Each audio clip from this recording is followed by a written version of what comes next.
Christmasthon Day 13. I don't feel like playing Geometry Dash Day, so instead we're just gonna play Forge and Real Football. This game. This game is actually cool, especially the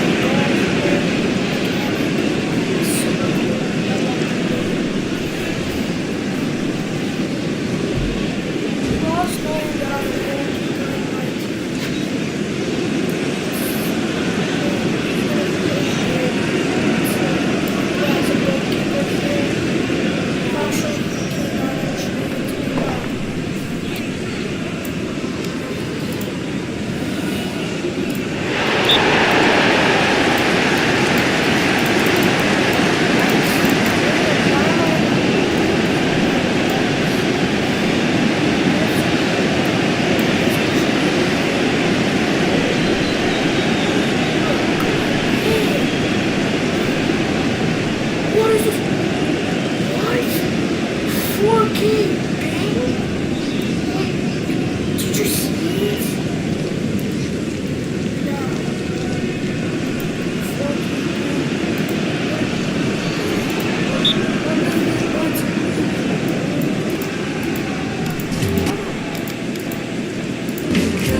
Football 25.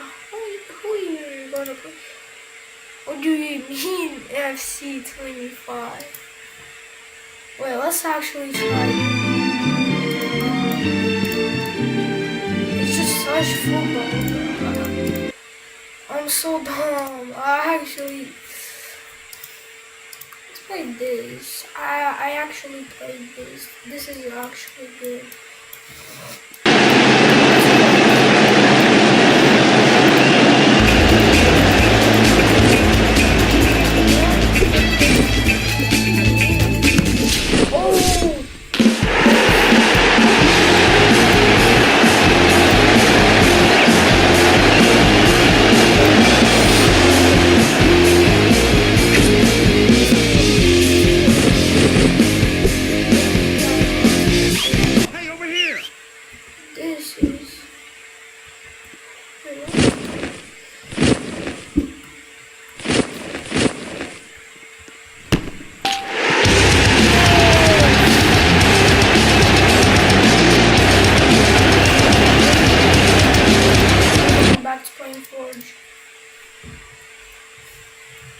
my god!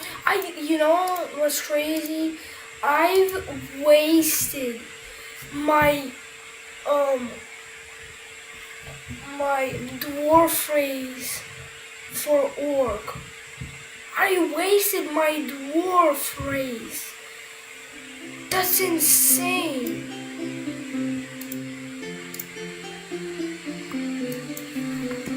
I'm actually angry, but still, I got a new pickaxe, please. I wanna buy a uranium pickaxe.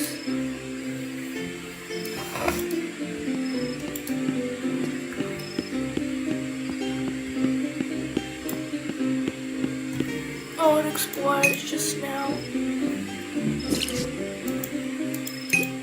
Let's drink more of that.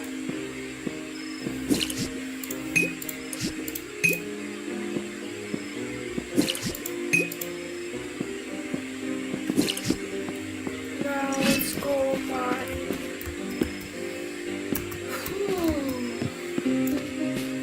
Wait, let me check some. Whoa, bro, wait. No. What has happened?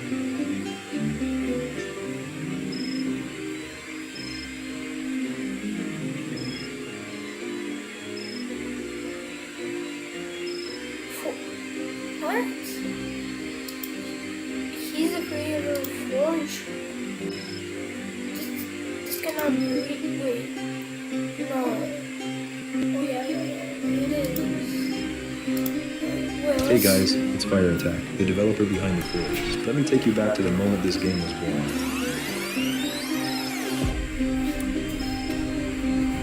It was 2024, a year ago. Me and my friend Umut were sitting in a cafe in Tokyo, waiting for a hotel check-in, just passing time. Okay, we're gonna watch this later because this got created a banger.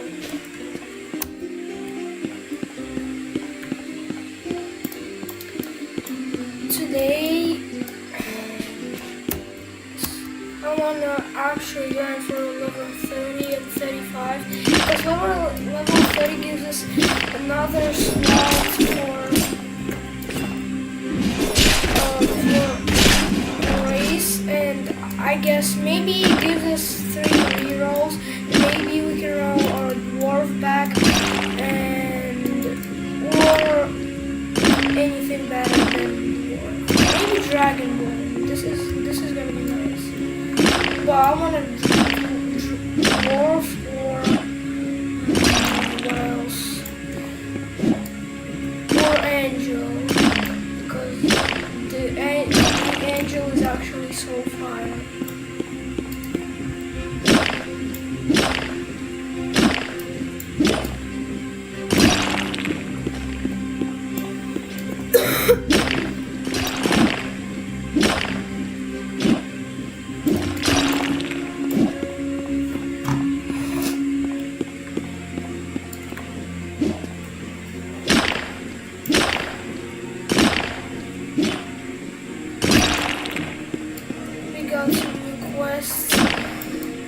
From Captain Rowan for this the 4th task.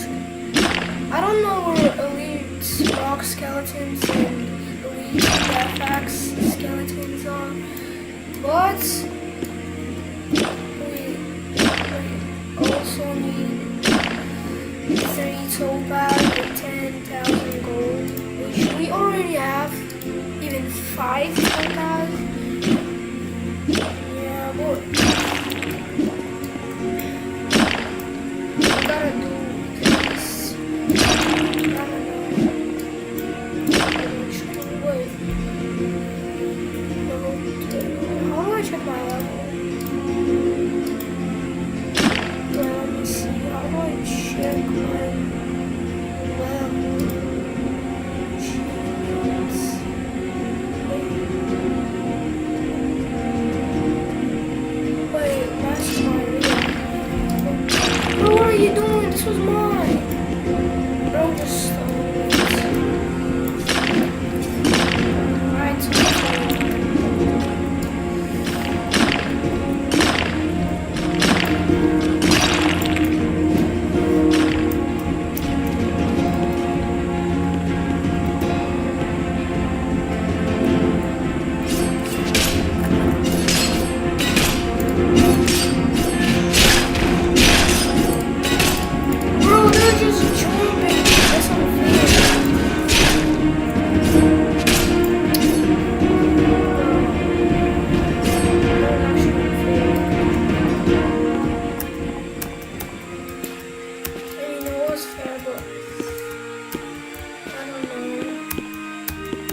grind now.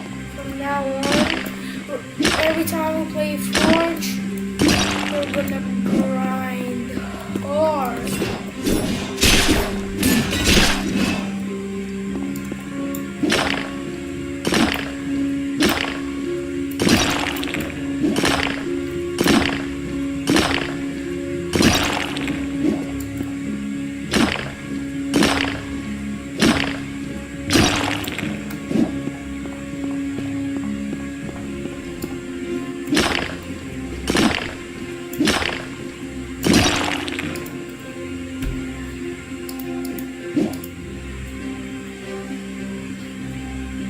Two iron. I have 13 gold. I have 19 cobalt. Yeah. I'm gonna make myself like dark nice armor, but we have to get a level 35 for that.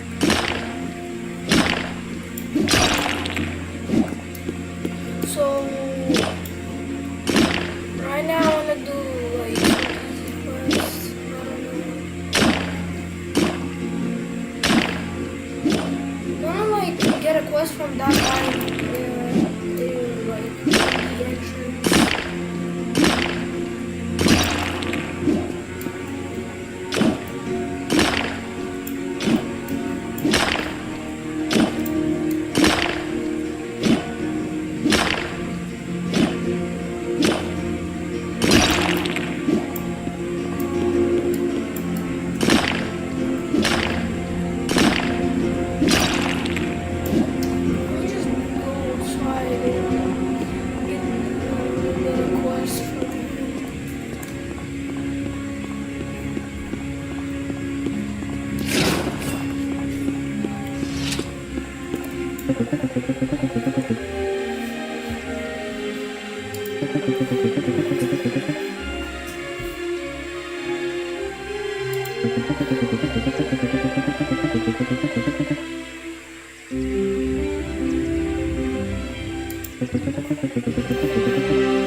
This is gonna be like 5 numbers. Yeah, that's easy. Good. 10 Deathfax. I mean 15 Deathfax skeletons. Tough.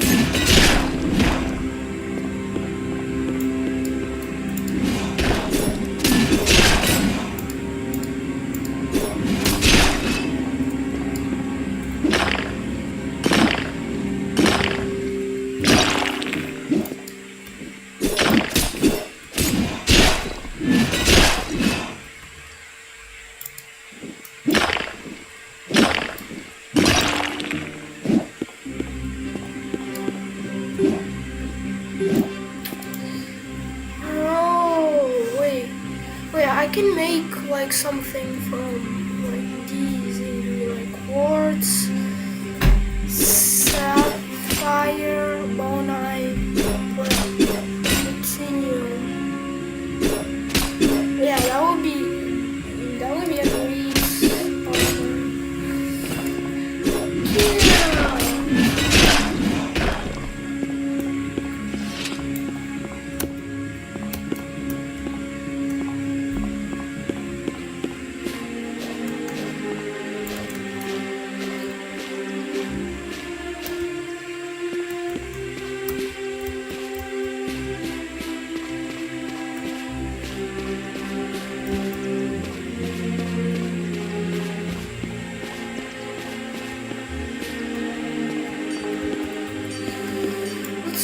Ourselves. I want to make myself a new helmet.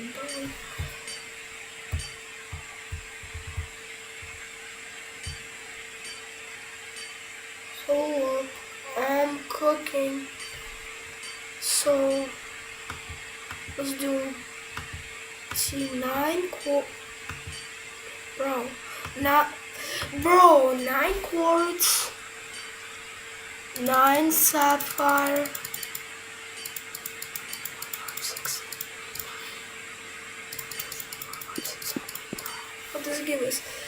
64%. 60, 50.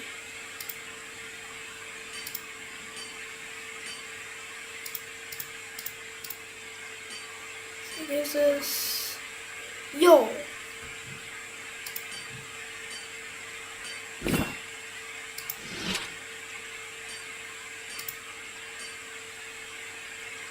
Yo, wait. But without, yeah, we need new leggings.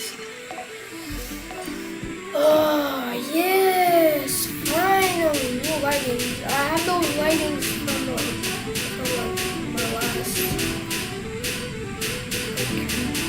my last worlds too. That those 10 leggings. Gotta get some new leggings.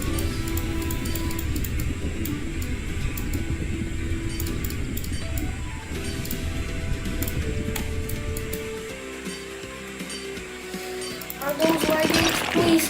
Yes! What are this? Probably sapphire, isn't it?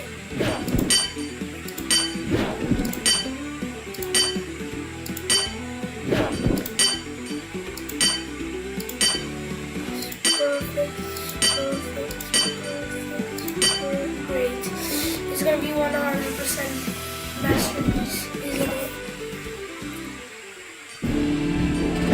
Oh no. 96%. Rare.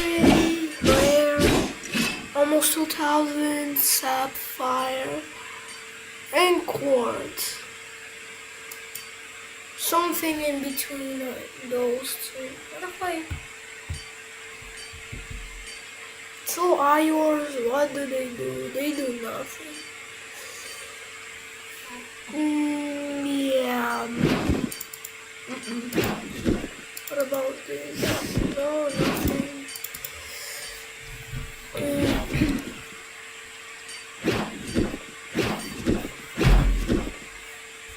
I mean, they got pretty good leggings. Whoa, where is it? Yeah, those are pretty nice. Sapphire leggings. Nice. I mean, night leggings. Those are pretty fire.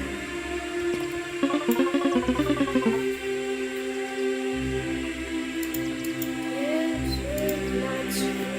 How much did it cost? Only 600, bro. And 80%, 15 defense. I've been walking in these and wondering why am I dying from death axe skeletons?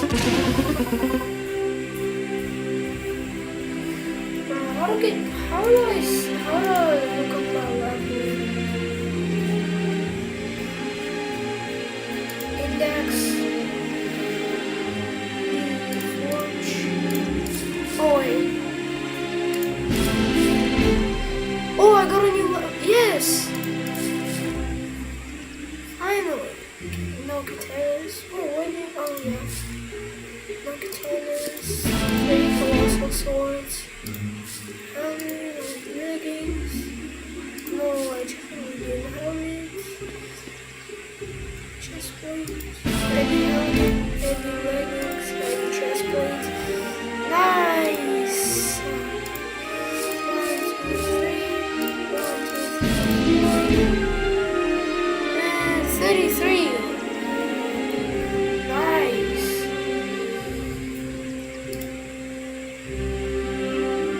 I only played 8 hours.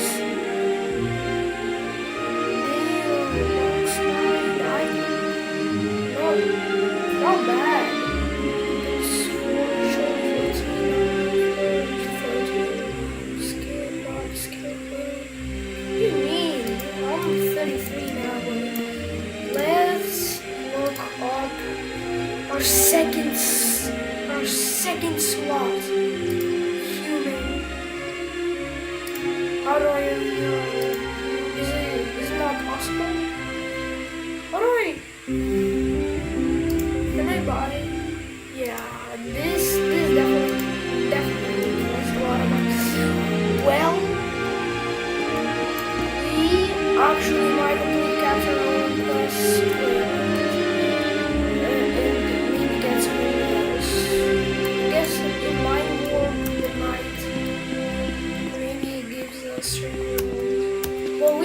gotta get at least dwarf or angel because those are great for combats and luck.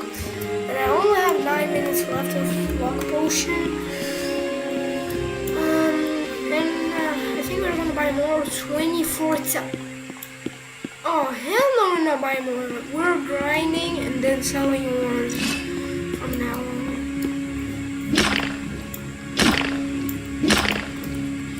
Because I need another pickaxe. Let's go kill some axe skeletons. And maybe get some bonite.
I mean, maybe let's grind some, maybe let's craft ourselves a new heavy helmet, because this one's silver, and it spawns, like it's actually so cheap. Helmet, 9.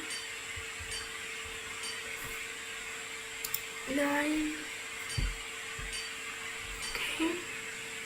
Now, 2 eye ores. What does it give us? Nothing. It's gonna be just buns. 8 diamond. Pull up. I'm cooking. Was more or less? No, it's only pretty much more. So yeah, let's forge now. Let's go. New helmet, finally. If it's gonna be worse, it's just gonna give us more money.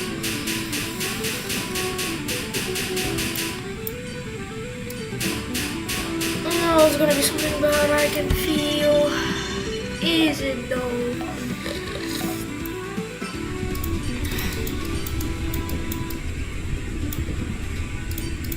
Oh, almost perfect. I messed up only one time. Yes! Oh, I love those colors. Those look fire. Perfect. Perfect again. Perfect. Great. Good. Perfect. Yeah, man. Like, look, Creecraft is 20-year-old unemployed kids YouTuber channel. Now, tell me, why does he cry like a baby when he skipped return of Toon Sahar in Steel Brown? Like, bro, are you sped or something? Like, not to be rude, I'm not saying this is just a joke. Like, but like, are you serious right now? Like, are you you're crying because of a freaking game? Plus, it's a brain rot game. Like, at this point, he has to get a job. Like, this is just.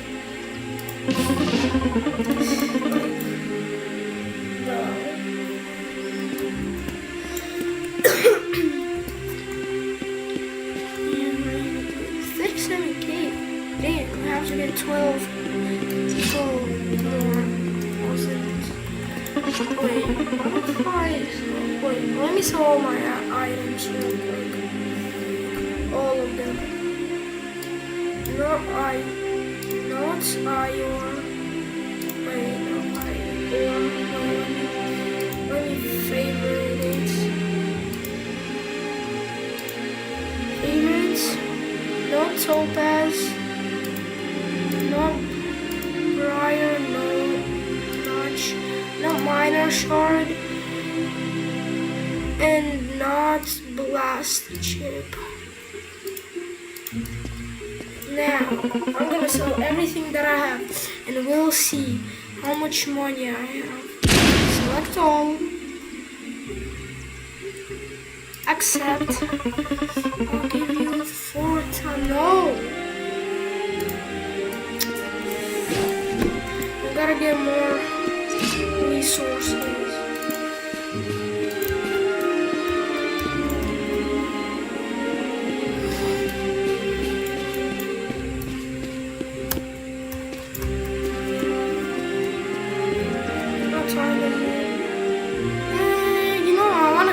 I kind of want to grind the flying, just chilling, So I guess right now we're going to watch Fire Attack's video about the Forge, the creator behind this masterpiece. Let's see. That's when the conversation turned to our dream projects. I shared 2 ideas. First, a gladiator roguelike, brutal, randomized, unforgiving. It was a cool idea, but the idea wasn't there yet. Then I mentioned the second concept I had in my mind, an idea I carried since childhood. A game about mining, forging, and creating weapons to use in combat or to sell. Essentially an RPG simulator and sandbox combination. That conversation was a spark, and from that moment on, the Forge became real. People ask me where the Forge came from. The truth is it didn't start in Japan. It started when I was a kid. Back then, I wasn't a developer, just a kid who loved games. And one of the things that defined my childhood was Flash games. I played non-stop when I was a child, and one of these games was Jack Smith. Become a donkey and forge weapons for soldiers. That forging aspect of the game was so much fun. That experience planted a seed in my head. What if one day I could make something like this? So if we go back to the topic, in that cafe with Umut, when we talked about our dream projects, that seed came back. I didn't want to just make another game. He played like this website where it has like tons of like free games, like those, this thing, damn.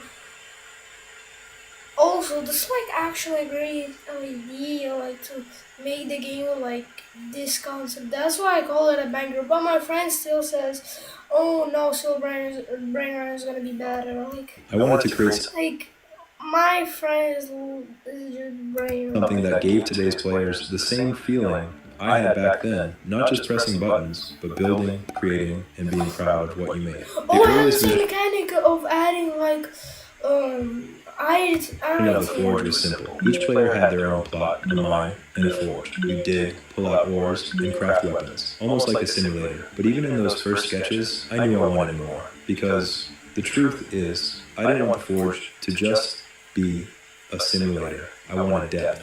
I wanted choices. I wanted it to feel alive, closer to an RPG. And that's where the core idea was born. You mine, you forge, and then you choose. Sell it, fight with it, or save it for later upgrades. That freedom became the heart of the game. After that trip to Japan, I came home with one thing on my mind, the forge. I knew if I didn't act, it would end up like so many other ideas I had before just talk. So I sat down and wrote the first game design document.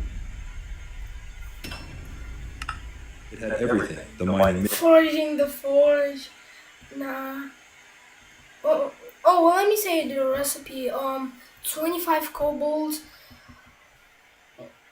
50 ores, 10 amethyst, and 15 platinum. Minigame, forging mechanics, balancing notes, even wild plans for runes and bosses we couldn't build yet. It wasn't just what the game was, it was what the game could become. When I finished, I sent Umut a simple message, the forge, and he replied, "Yes, we shall start." That was the spark that turned the idea into a real project. We began with a block out of a bare-bones test map with nothing but mining and forging. No polish, no visuals, just a skeleton of what would one day be the game. And even though it looked like cubes and placeholders, it was exciting.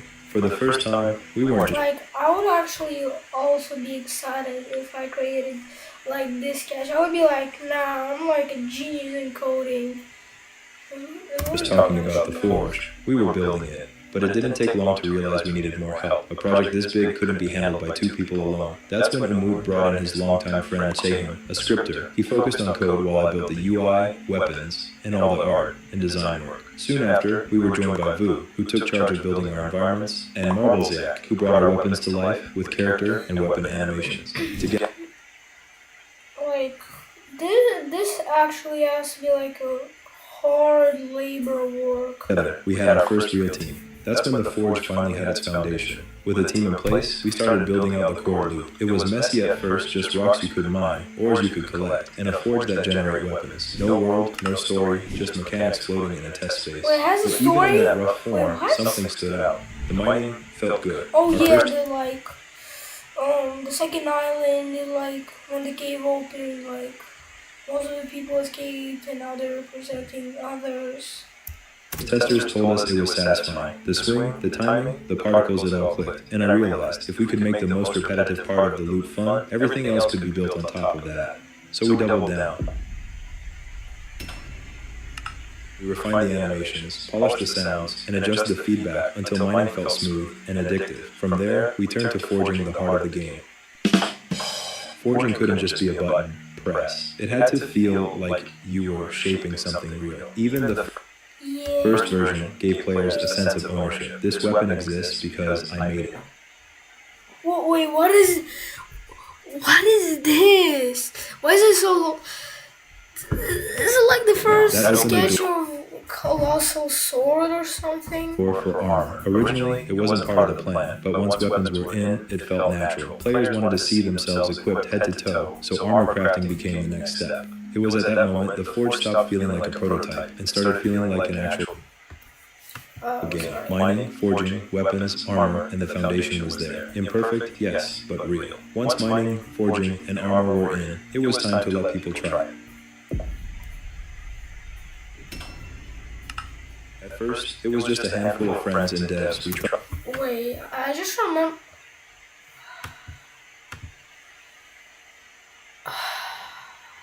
But the test.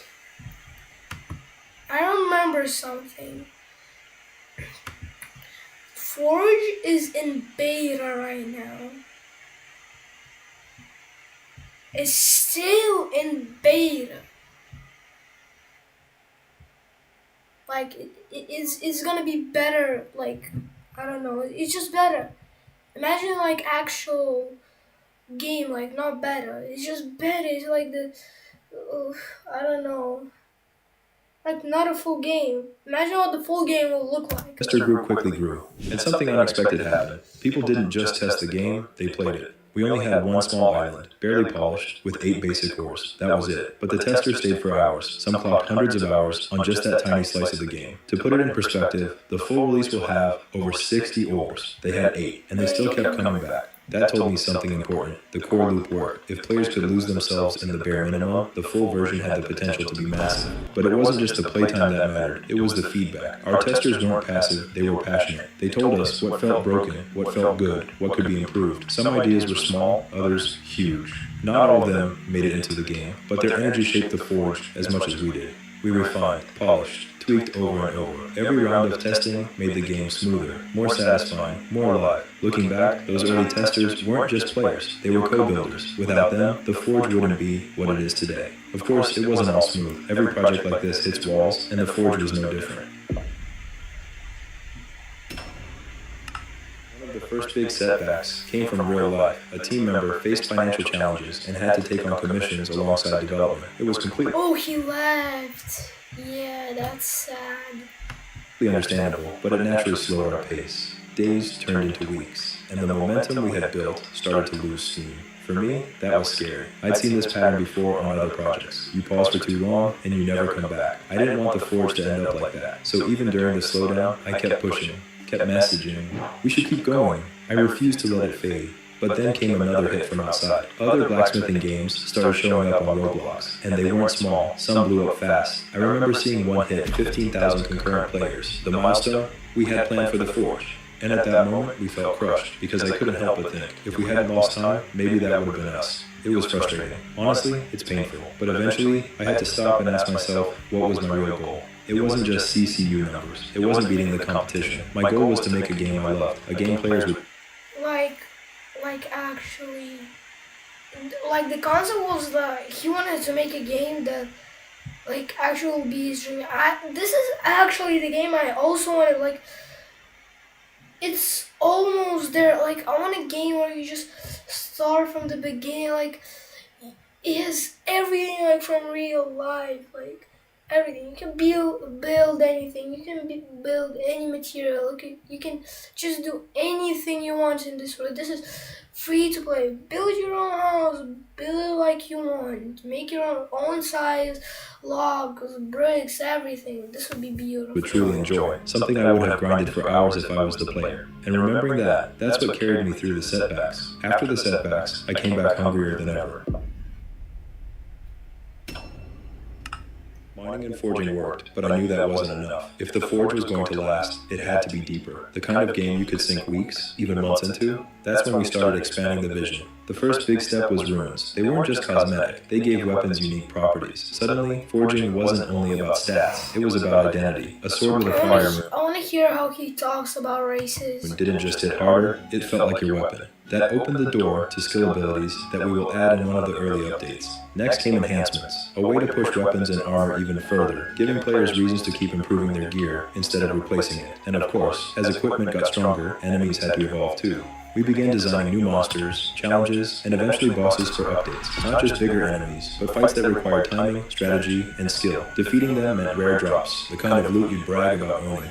Piece by piece, the Forge transformed. What started as a simple simulator-style idea in a Tokyo cafe was now a full RPG experience, stacked with systems and mechanics that work together. For the first time, I could see the bigger picture. This wasn't just a game loop anymore, it was a journey. Now here we are. After a year of planning, setbacks, and countless hours of work, the Forge is finally close to release. Wait, when was it? 1 month ago? Damn. Nah. And it took them 1 year just to make this banger? That's insane. Damn. Alright, I think that's it for my stream. Have a great day.